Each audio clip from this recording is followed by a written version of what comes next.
சங்க காலத்துக்கு மேலே வந்த எந்த ஒரு அரசனும் தமிழ் பேர் இல்லை.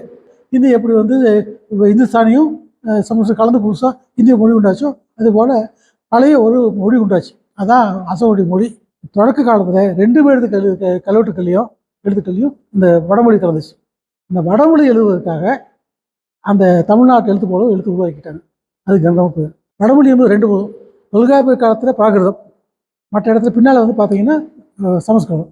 நடராஜன் கிறிஸ்துவ தமிழ்நாட்டில் எந்த இலக்கியத்திலும் சைவ இலக்கியங்களோ மற்றபடி கல்வெட்டுகளோ எங்கேயுமே கிடையாது.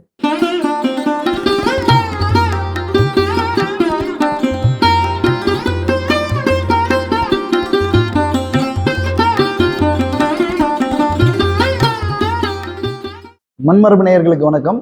நம்ம இன்னைக்கு பார்க்க இருக்கக்கூடிய காணொலி என்ன அப்படின்னு பார்த்தீங்கன்னா, கிரந்தம் கல்வெட்டுகள் குறித்தும், கிரந்த எழுத்துக்கள் எப்படி தமிழ்நாட்டுக்குள்ள வந்துச்சு, கிரந்த எழுத்துக்கள் நம்ம எளிமையா எப்படி படிக்கலாம் எழுதலாம் அப்படின்றத பத்தி நமக்கு சொல்லித்தர வந்திருக்காங்க தொல்லியல் கல்வெட்டு ஆய்வறிஞர் திரு குழந்தைவேலன் ஐயா அவர்கள் நம்முடைய வந்திருக்காங்க. இந்த காணொலியை முழுமையா பாருங்க. தொடர்ந்து நீங்க எல்லாருமே ரொம்ப எளிமையா கிரந்த கல்வெட்டுக்களை வாசிக்கலாம், எழுதலாம். ஐயா வணக்கங்க ஐயா. ஐயா, இன்னைக்கு நம்ம வந்து இந்த கிரந்த எழுத்துக்கள் தமிழ்நாட்டுக்குள்ள எப்படி வந்துச்சு, இதுக்கு முன்னாடி நமக்கு தமிழ்நாட்டுல தமிழி வட்டெழுத்து இதெல்லாம் எல்லாருக்கும் ரொம்ப தெரியுது. ஆனா இந்த கிரந்தத்தை மட்டும் அவ்வளவு எளிமையா எல்லாராலையும் படிக்க முடியல, கத்துக்க முடியல. இந்த எழுத்துக்கள் முதல்ல தமிழ்நாட்டுக்குள்ள எப்படி வந்துச்சுங்க ஐயா? கிரந்தம் அப்படிங்கிறதே வந்து நமக்கு அறிமுகம் எழுத்து.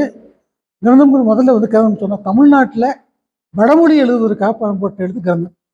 அது ஏன் பேர் வந்துச்சுன்னா, கிரந்தம் என்ற சொல்லுக்கு நூல்னு அர்த்தம். நூல்னா புத்தகம்னு அர்த்தம். நூல்ங்கிறது புத்தகம் வேறு, நூல் வேறு. நம்முடைய வேத நூல்கள் இருக்கு இல்லையா, அதுக்கெல்லாம் கிரந்தம்னு பேர். எடுத்துக்காட்டால் சீக்கியருடைய மதத்துக்கு நூல் வந்து குரு கிரந்தம்னு பேர். ஆதி கிரந்தம், கிரந்தம் ஆதி கிரந்தம். கிரந்தம் என்றால் நூல் என்று போகும். அந்த நூலை எழுதுவதற்கு பயன்பட்ட எழுத்து ஆகுபெயராக எழுத்துக்கு வந்துருச்சு. அதனால் கிரந்த எழுத்துன்னு சொல்கிறோம்.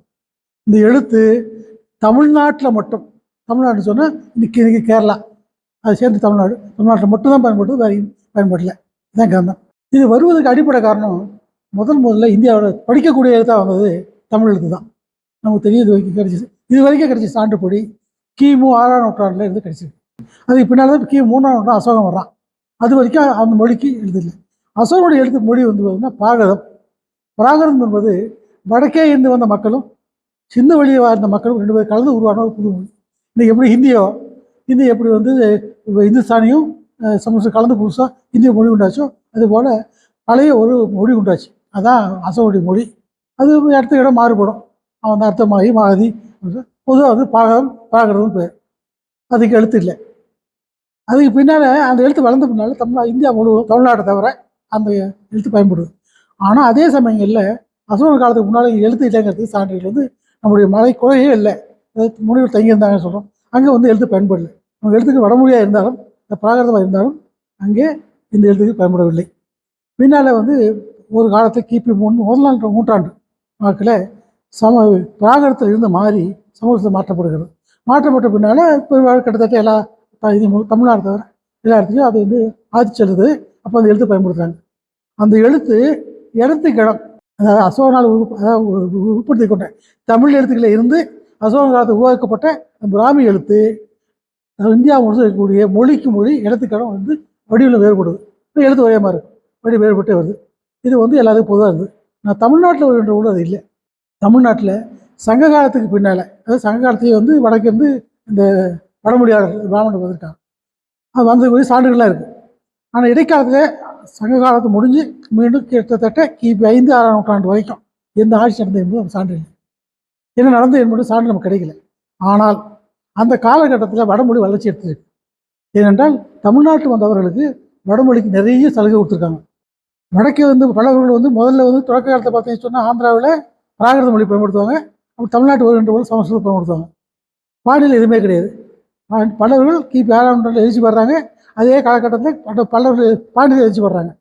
பல்லவர்கள் வடக்கிருந்து வந்தவங்க, அது தமிழாக அதாங்க வேறு. இங்கே வந்து முழுக்க தமிழர்கள். ஆனால் தொடக்க காலத்தில் 2 பேருக்கு கல்வெட்டுக்கள்லையும் எழுத்துக்கள்லையும் இந்த வடமொழி கலந்துச்சு. இந்த வடமொழி எழுதுவதற்காக அந்த தமிழ்நாட்டு எழுத்து போல எழுத்து உருவாக்கிட்டாங்க. அது கிரந்தம் பேர். தமிழில் இருக்கக்கூடிய எழுத்துக்களில் உயிர் எழுத்துக்களில் எகர ஓரத்தை மற்ற 10 எழுத்து எடுத்துக்கிட்டாங்க. அது கூட வந்து ஒரு 6 எழுத்து சேர்த்துட்டாங்க. மொத்தம் அங்கே வந்து 14 எழுத்தாச்சு. வள்ளியல் எழுத்துக்களில் ரகரம் தவிர இது 5 எழுத்துக்களுக்கும் வர்க்க எழுத்து உண்டு. ஒவ்வொன்றுக்கும் 4 எழுத்து. காக்க காக சாச்ச ஜாஜ 4 எழுத்து. அப்புறம் நம்ம மற்ற எல்லா எழுத்துக்களும் நம்முடைய சிறுபுலகம் ட்ரா லா நா இதெல்லாம் இல்லை. அதுக்கு பதிலாக வந்து சா ஷா ஷா எழுத்து சேர்த்துட்டாங்க. எழுதிட்டாங்க. சேர்த்து வந்து வடமொழி எழுதாங்க. தமிழ்நாட்டில் வந்து பார்த்தீங்கன்னு சொன்னால் இன்னைக்கு வந்து போனால் ஒரு வகையில் வடமொழியே தமிழ்நாடு அதை வடமொழிங்கிறது நான் வந்து கிரந்தத்தை சொல்கிறேன், சமஸ்கிருதம் சொல்கிறேன். வடமொழி வந்து 2 போதும். தொல்காப்பியர் காலத்தில் பிராகிருதம், மற்ற இடத்துல பின்னால் வந்து பார்த்தீங்கன்னா சமஸ்கிருதம். இந்த சமஸ்கிருதம் வந்து இங்கே நிறைய பயன்பட்டுருக்கு. இங்கே வளர்ந்துதான் சொல்ல முடியும். ஏனென்றால் அரசர்கள் பெரும் கொடைகளை கொடுத்து கல்லூரிகளை ஏற்படுத்தி கொடுத்தாங்க, அதிகாரம் எடுத்து கொடுத்தாங்க. எக்கச்சக்கமான கொடை. தமிழ்நாட்டை பார்த்தீங்கன்னா 100க்கு 75 விழுக்காட்டுக்கு மேலே அவருக்கு கொடையை கொடுத்த மாதிரி சொல்லுது. கல்வெட்டு முழுசாக ஆராய்ந்தால் அவருக்காக ஊர்கள் அமைச்சு கொடுத்தது, கல்லூரி அமைச்சு கொடுத்தது எல்லாமே. ஆனால் தமிழுக்காக அமைக்கவில்லை. அதனால் வளர்ச்சி பெற்ற பொழுது அவர்கள் வந்து பெரும்பெரும் அதிகாரிகளாக அரசு துறையிலே பெரும்பெரும் அதிகாரிகளாக வேலை பார்த்தாங்க. கோவில்களில் போய் வந்து காணி விழா ஆக்காங்க. கோவில் உட்காந்தோடனே எல்லா கோவிலும் பேரை மாற்றுறாங்க. பார்த்தீங்கன்னா எடுத்துக்காட்டாக பார்த்தீங்கன்னா இப்போ சிதம்பரத்தை பார்த்தீங்கன்னா எல்லாரும் சொல்லுவாங்க நடராஜன்பாங்க. நடராஜன் தமிழ்நாட்டில் எந்த இலக்கியத்திலும் சைவ இலக்கியங்களோ மற்றபடி கல்வெட்டுகளோ எங்கேயுமே கிடையாது, வந்துடுச்சு. இது போல் எல்லாவற்றையும் மாற்றுறாங்க. மாற்றுற பொழுது அந்த பெயர்களை அந்த இதில் சமஸ்கிருதம் எழுதணும். அதுக்கு தமிழ்நாடே வளர்ந்து போட்ட கிரந்தத்தை பயன்படுத்தினாங்க. இதுதான் அடிப்படை காரணம். அதனால் தமிழ்நாட்டுக்கு வந்துருச்சு. ஆகவே கல்வெட்டுகள்லையும் மற்றவற்றை இலக்கியத்தை தவிர இலக்கியத்தில் 16ஆம் நூற்றாண்டு வரைக்கும் தமிழ்நாட்டில் வரல, பின்னால் வந்திருக்கலாம். 16ஆம் நூற்றாண்டு வரைக்கும் இலக்கியத்தில் எந்த இடத்துலையும் இந்த வடமொழி எழுத்து பயன்படுத்தவில்லை. கல்வெட்டுக்களுடைய பிராமணருடைய ஆதிக்கம் இருந்ததுனால கல்வெட்டுக்கள் எல்லாவற்றிலையுமே வந்துருச்சு, எல்லாம் மாற்றினாங்க. அதில் வந்து வடமொழி எழுதி இருந்தது. அது பார்த்தீங்கன்னா சங்க காலத்துக்கு மேலே வந்த எந்த ஒரு அரசனும் தமிழ் பெயர் இல்லை. அப்படி அரசாங்கம் வந்து இப்போ திரைமொழி காலத்தில் தமிழ் பெயர் வைத்திருந்தாலும் அரசாட்சி ஏற்படுகின்ற பொழுது அவருக்கு வடமொழியை மாற்றிடுவாங்க. அதனால் அரசனுடைய பெயர் எல்லாமே வந்து வடமொழியாக போயிடுச்சு. அவரால் ஏற்படுத்தப்பட்ட கோயில்கள் மற்ற எல்லா வந்து வடமொழியாக போச்சு. ஆக வடமொழியுடைய ஆதிக்கம் இருந்ததுனால அந்த வடமொழி எழுதுவதற்கு தமிழ் எழுத்து போதாமையினால தமிழை போலே வளர்த்து கொண்ட ஒரு எழுத்தை பயன்படுத்தாங்க. அது கிரந்தமும் பேர். வெளியிலேருந்து வந்தது தான் கிரந்தம். ஆமாம், இல்லை எழுத்து வந்து இந்தியாவில் தோன்றியது. நம்ம எழுத்து உருவாக்கிட்டது. அதாவது நம்முடைய எழுத்துக்கு முக்கால்வாசி நம்மளுக்கு தான். கூட தேவையான உதவிகளை உண்டாக்கிட்டாங்க. எடுத்துக்காட்டாக நம்மளே வந்து எழுத்து உண்டாக்குற பொழுது லா இருக்கு பார்த்தீங்களா, லா பல்லு லா ஒன்று, பழம் லா ஒன்று. அதே மாதிரி சிறு மாற்றம். அதே மாதிரி இட்டு ரா ட்ரா பார்த்து ரா மாறும், அது மாற்றம். அது போல் வந்து எழுத்துக்களை வந்து உருவாக்கி கொண்டார்கள். உருவாக்கி கொண்டோம்னா அந்த எழுத்து வளர்கின்ற பொழுது ஊருக்கு தகுந்த வளருது. தமிழ்நாட்டில் கூட தமிழ் தகுந்த வந்துருச்சு. அதனால் தமிழ் எழுத்து அதெல்லாம் பார்த்தீங்கன்னா தமிழ் சமஸ்கிருதம் படிக்கிற போது தமிழ்நாட்டில் கூடிய கல்லூரி படிக்கின்ற பொழுது ஏறத்தாழ பாதிக்கு மேலே தமிழே எழுத்தாவே தெரியும். ஆனால் கேரளாவுக்கு போகிற பொழுது வட்ட எழுத்தும் தமிழ் எழுத்தும் கிரந்த எழுத்தும் போயிடுச்சு. அப்போ ரெண்டுலேயுமே தமிழ் எழுத்து கலந்து வருது. எங்கெங்கே வட சொற்கள் வருகின்றவோ அந்த எல்லாத்தையுமே இருந்துருந்தாங்க. செப்பேடுகள், கல்வெட்டுகள் எல்லாவற்றையும் இருந்தாங்க. நீ சொல்ல போனீங்கன்னா தமிழ்நாடு இவர்களுக்கு பிராமணர்களுக்கு வாழ்க்கை கொடுத்தது, வடமொழியை வளர்த்தார்கள் என்றே சொல்லணும். அப்படிதான் சொல்லணும். அதனால் தமிழ்நாடு வந்துச்சு. ஆகவே நம்ம என்னன்னா இப்போ கல்வெட்டு படிக்கிற பொழுது எல்லாம் கலந்ததுனால நம்முடைய வரலாற்றை தேடுவதற்கு கல்வெட்டுக்கு போகிறோம். அதுக்கு வந்து எழுத்து படித்தாகணும், மற்றபடி தேவையில்லை. அதை படித்து ஆகணுங்கிறதுக்கு தேவைக்காக கல்வெட்டு படித்தாகணும். தனிப்பட்ட மட்டும் தேவையில்லை. ஏன்னா இன்றைக்கும் பார்த்தீங்கன்னா எல்லாத்தையும் மாற்றிட்டாங்க. இன்றைக்கி வந்து கிரந்தத்துக்காக எழுதுறதில்லை, இல்லை நாகரிகம் போயிட்டாங்க, தேவையில்லை. ஆனால் கல்வெட்டு படிக்க வேண்டும், வரலாற்றை தெரிந்து கொள்ள வேண்டும் என்றால் நம்ம வந்து கிரந்தத்தை படிக்கணும். சிறப்புங்கய்யா, நன்றிங்கய்யா. எனக்கு இன்னொரு வினாவும் இந்த நேரத்தில் இந்த கிரந்தத்தை அதிகமா சொல்லும்போது பல்லவ கிரந்தம் அப்படின்ற ஒரு பெயர்ல பயன்படுத்துறாங்க. பல்லவர்கள் தான் அதிகமா பயன்படுத்தினதாகவும் தெரிவிக்கிறாங்க. உதாரணத்துக்கு பல்லவருடைய காலத்தை சேர்ந்த கல்வெட்டுகள் பெரும்பாலும் ஒரு சில தமிழ் கல்வெட்டுகள் கிடைச்சாலும் கூட பெரும்பாலும் பல்லவருடைய கல்வெட்டுகள் அத்தனையும் கிரந்த எழுத்துக்கள்லேயே பொறிக்கப்பட்டிருக்கு. அதுக்கு என்ன காரணமா இருக்குங்க? அதாவது தமிழ்நாட்டு பொழுது வடமொழி உருவாக்கியாச்சு. அது பல்லவருடைய காலத்தில் என்ன, பல்லவர் தான் முதல்ல சொன்னேன். பல்லவர்கள் பாண்டிய சமகாலம், கொஞ்சம் முன்னே பல்லவர்கள் அவங்க வடக்கிருந்து வந்தவங்க. தொடக்கத்தில் அவங்க பார்த்தீங்கன்னா முதல்ல சொன்ன பிராகிருதத்தை பயன்படுத்தின எழுத்துக்களை ஒரு அழகாக எழுதுனாங்க, நீட்டு அழகாக எழுதுறாங்க. அது அந்த காலகட்டம் மட்டும் தான் பல்லவர் கொண்டு போயிருது. வேறு யாரும் அதை எழுதலை, பல்லவர் கொண்டு போயிருது. அதே போல் பார்த்தீங்கன்னா செந்தலையில் வந்து பார்த்தீங்கன்னா இவங்க எழுதியிருக்காங்க, பாண்டியர் இவங்க வேறு ஸ்ரீரஸ் யாரும் எழுதியிருக்காங்க. அது பார்த்தா ஒரே மாதிரி அந்த காலகட்டத்தில் வந்து ஒரு அழகான எழுத்து வளர்ச்சி. அந்த எழுத்து வந்து பல்லவர். ஆமாங்க, நம்ம உதாரணத்துக்கு இந்த மாமல்லபுரம்ல இருக்கக்கூடிய மயில் மாதிரி, அது மயில் வாயில வந்து இதுல மட்டும் காஞ்சிபுரத்தில். பட் இங்கே மட்டும் இது நம்முடைய கூட இது திருச்சி குடவை கோயில் இதெல்லாம் பார்த்தீங்கன்னா ஒரே மாதிரி அந்த நீட்டி எழுதிட்டு ஒரு அழகு எழுதுறாங்க. அதெல்லாம் அந்த இடத்துக்கு போய் பல்லவர் வந்து போகுது. அவ்வளோதான். அதனால அந்த அதனால எழுத்து நம்ம பல்லவர் பல்லவர் கிரந்தம் அப்படின்னு சொல்றோம். பல்லவ கிரந்தம் சொல்கிறது பல்லவர் எதுக்கு வந்து பாண்டிய கிரந்தம் சொல்லாமல்ல. அப்போ கண்டிப்பா. காலம்தான். காலம். அதான் முடியும். ஒரு காலகட்டத்தில் எழுதுனாங்க. அதுக்குள்ள அவங்களும் மாறிட்டாங்க. இயல்பாக வந்துட்டாங்க. சரிங்க. இப்ப பல்லவ கிரந்தம், இந்த கிரந்த எழுத்து தமிழ்நாட்டுக்குள்ள எப்படி வந்துச்சு அப்படின்றத நமக்கு ரொம்ப அழகா ஐயா விளக்கமா சொன்னாங்க. இந்த கிரந்த எழுத்துக்களை நம்ம எப்படி படிக்கணும், அந்த எழுத்து பயிற்சியை உங்களுக்காக ரொம்ப எளிமையா எல்லாரும் புரிஞ்சுக்கும்படியா ஐயா இன்னைக்கு சொல்லி கொடுக்க போறாங்க. தொடர்ந்து பார்க்கலாம். ஐயா அந்த எழுத்து பயிற்சிக்குள்ள போயிடலாங்களா ஐயா? இது முதல்ல அது சொல்லிடுறாங்க. ஐயா. உயிரெழுத்துக்களில் வந்து பண்ண 12 12ல் எகரம் உகரம் விட்டுட்டாங்க. ஏன் எகரம் உகரம் விட்டாங்கன்னு சொன்னால், நம்முடைய எழுத்துக்களை பார்த்து எழுதும் பொழுது நமக்கு வந்து எகரத்துக்கு ஒரு புள்ளி வச்சு எழுத மாட்டோம். ஆமாங்க. நம்ம புள்ளி வச்சு எழுத மாட்டோம். அதை எழுத்து பார்த்து அப்படியே எழுதுறதுனால அது புள்ளி விட்டாங்க. அதனால வந்து எகரம் உகரம் இல்லை கிடையாது. இப்போ அவருடைய ஒலிகள் சேர்ந்த மாதிரி சில வந்து கூட்டொலிகள்லாம் வரும். அப்படி வருகின்ற பொழுது என்ன பண்ணாங்கன்னா, ஒரு சில ஒலி உண்டாக்கிட்டாங்க. பார்த்தீங்கன்னா இடையில பார்த்தீங்கன்னா ஆ இ இ உ உ ஏ அதுக்கு முன்னால் ரு 4 எழுத்து வரும். அது இடையில தனியாக வராது, கூட்டெழுத்தோடு வந்துடும். அதே போல் கடைசியில் முடிகிற பொழுது நம்ம அவங்க பின்னால் அக்குன்னு வராது, அகன்னு வரும். ஏனென்றால் அவங்க வந்து பெரும்பாலும் பார்த்தீங்கன்னா எல்லா பெயர்களுக்கும் அகரம் ராமக, கிருஷ்ணக, குழந்தை வேலக அப்படி தான் வரும். அகன்னு தான் வரும். அதுதான் இது வந்து மெய்யெழுத்தில் பார்த்தீங்கன்னா முதல்ல சொன்னோன்னே ஐயா குறுக்கீடுக்கு மன்னிக்கணும் ஐயா. சொல்லுங்க. இப்ப நீங்க எகரம் உகரம் விட்டுட்டாங்க அப்படின்னு சொன்னீங்க இல்லையா? நம்ம இன்னைக்கு தமிழ்ல எகரம் உகரம்னா என்னன்னு தெரியாத ஒரு சூழல் கூட இருக்கு. அதாவது எகரம் உகரம் அப்படின்றது என்னன்னு மட்டும் ஒரு நேயர்களுக்கு கொஞ்சம் விளக்கமா சொல்லுங்க. தமிழில் 12 எழுத்து சொல்லுவோம். 12 எழுத்து சொல்லுவோம். ஆ சொல்லுவோம், ஈ சொல்லுவோம், ஊ சொல்லுவோம். ஏ வர்ற பொழுது அங்கே வந்து ஏ கிடையாது, ஏ மட்டும்தான் உண்டு. இங்கே ஏ 2 உண்டு, ஏ 2 உண்டு. அதான் எகரம். அங்கே ஓ தான் உண்டு, ஓ கிடையாது, ஓகரம் இல்லை. அதனால ஏ ஓ 2 இல்லை.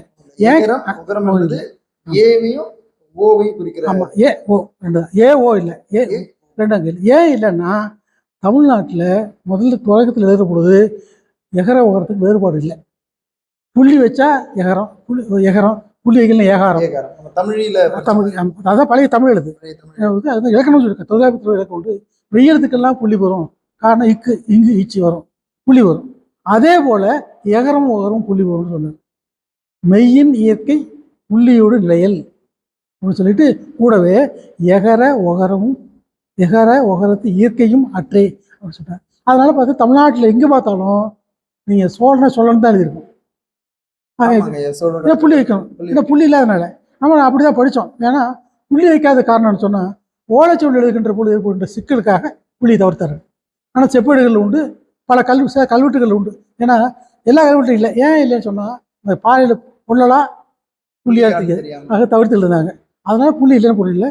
இலக்கண பொடி உண்டு, செப்பேடுகள் உண்டு, சில கல்வெட்டுகள் உண்டு. ஆகவே எல்லா காலத்தையும் வந்து அதை பார்த்து எழுதுகின்ற பொழுது அவருக்கு எகர புள்ளி தெரியல, அந்த எடுத்துக்கல ஒன்று. அதான் காரணம். அடுத்து மெய்யெழுத்துக்கள் பற்றி இதை சொல்லுவாங்க. மெய்யெழுத்து வர பொழுது பார்த்தீங்கன்னா நம்மளோட வள்ளியில் எழுத்து 6 சொல்லுவோம். 6ல் ரகரம் வந்து அவங்களுக்கு கிடையாது, வள்ளியில் ரகரம் அவங்ககிட்ட கிடையாது. 5 எழுத்து மட்டும். இந்த 5 இடத்துல நம்ம ஒரு கா சொல்லுவோம், அவங்க 4 காக்கள் சொல்லுவாங்க. பொழிது நமக்கு ஒரு கா சொன்னாலே அது இடத்துக்கு தகுந்த மாதிரி அடிச்சு சரிப்படுத்தி கொடுத்துரும். மஞ்சள் காங்க கூட தனியாக வரும், மஞ்சள் அது கடகம் புரிஞ்சிடும். அப்போ முன்னுக்கு இருக்கக்கூடிய மெய் எழுத்துக்களுக்கு தகுந்த மாதிரி இடையில எழுத்து மெல்லெழுத்து தகுந்த மாதிரி இடத்தை மாற்றி ஆட்டி கொடுத்தோம், சந்தேகம் வராது. ஆனால் அங்கே அப்படி இல்லை, எல்லா வட்டும் தனியாக போட்டனால 4 ஊர்லேயும் 4 வரும். க க க க க ச ச ஜ ஜ இது வந்து ஏற்றாச்சுங்களா? இப்போ வந்து என்னாச்சு, நான் 5 20 ஆயிடுச்சு. அப்புறம் ஞா ஞா இதுன்னா 22. மற்றது எல்லாமே வரும். யாரால வா ழா இருக்காது, யாரெல்லாம் வாழ ழா வந்து கிரந்தத்தில் வராது. நம்முடைய சிறப்பு ழகரம் கிரந்த எழுத்து. அதாவது தெலுங்கு, கன்னடம், மலையாளம். நீங்கள் மலையாளத்தில் இருக்குது, தமிழில் இருக்குது. கன்னடத்தில் மாறி போச்சு, பழைய கன்னடத்தில் உண்டு, இப்போ இல்லை. இங்கே வந்து டாவா மாறி போச்சு, கோடியுமா, கோடி பிள்ளைலுமா. அப்போ இருந்தது இந்த வழக்கு வந்து மாறி போச்சு.